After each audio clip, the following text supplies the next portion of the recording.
대통령 윤석열의 부인 김건희 일가의 서울 양평고속도로 특혜 의혹 진상을 밝혀라. 국정농단의 중범죄 의혹이 관련자들의 말바꾸기와 거짓말에도 불구하고 그 정체를 점차 명확히 드러내고 있다.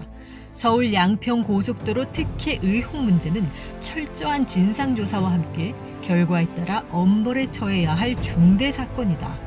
2021년 4월 기획재정부 주관 재정사업평가위원회에서 사업 타당성을 확보한 서울 양평고속도로는 경기도 하남시 감일동에서 경기도 양평군 양서면을 잇는 27km 4차로 도로이며 총 사업비는 1조 7,695억 원으로 예상되는 국책 사업이다.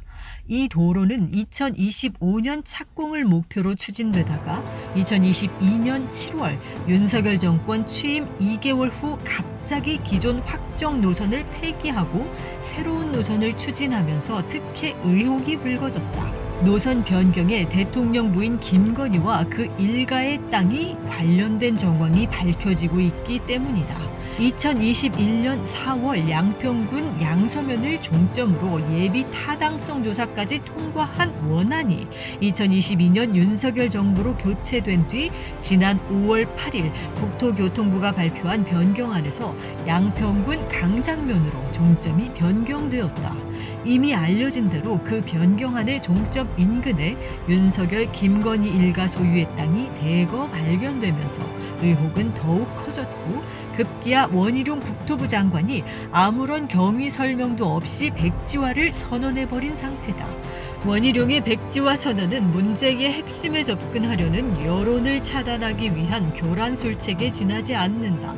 어려운 예비 타당성 조사를 통과하고 확정된 고속도로 건설 국책 사업이 정권 교체 몇 달 만에 그것도 대통령 부인이 가진 땅이 있는 전혀 다른 노선으로 변경된 것 자체가 이미 초대형 특혜 비리로 규정될 수밖에 없다.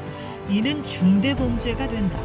원희룡 장관이 자신의 정치 생명과 장관직을 걸고 전면 백지화를 선언했고 국힘당과 언론들이 대대적인 여론몰이로 민주당과 시민단체들의 가짜뉴스 정치선동으로 몰아가려고 안간힘을 쓰고 있다. 하지만 특혜 의혹을 뒷받침하는 증거와 증인들이 너무 많다. 윤석열 정권은 이전처럼 논점을 흐리고 새로운 사건으로 사건을 덮으려는 얄팍한 술수를 쓰지 말고 진상규명에 순순히 응해야 할 것이다. 이에 우리는 대통령 윤석열 자신은 물론이고 관련 책임자 그리고 입법부에 다음을 강력히 요구한다. 1. 대통령 윤석열 김건희 일가의 고속도로 특혜 의혹 진상을 밝혀라. 2. 고속도로 국정농단 원희룡 장관은 즉각 사퇴하라. 3. 대통령 부인 김건희 일가의 권력형 비리를 모두 다 파헤쳐라. 주가 조작, 경력 조작, 잔고 증명 위조, 요양급여 횡령 등 온갖 비리로 점철된 김건희 일가의 범죄 행각에 대한 국민들의 분노를 더는 해소할 길이 없다. 뇌물을 받는 부정 축제 수준을 넘는 노골적인 국정농단 사태다. 국회는 민심을 받들어 권력비리 국정농단 윤석열을 탄핵하라. 촛불행동은 국민들과 함께 윤석열 퇴진의 촛불을 더욱 높이 들고 싸워갈 것이다. 2023년 7월 11일 촛불행동.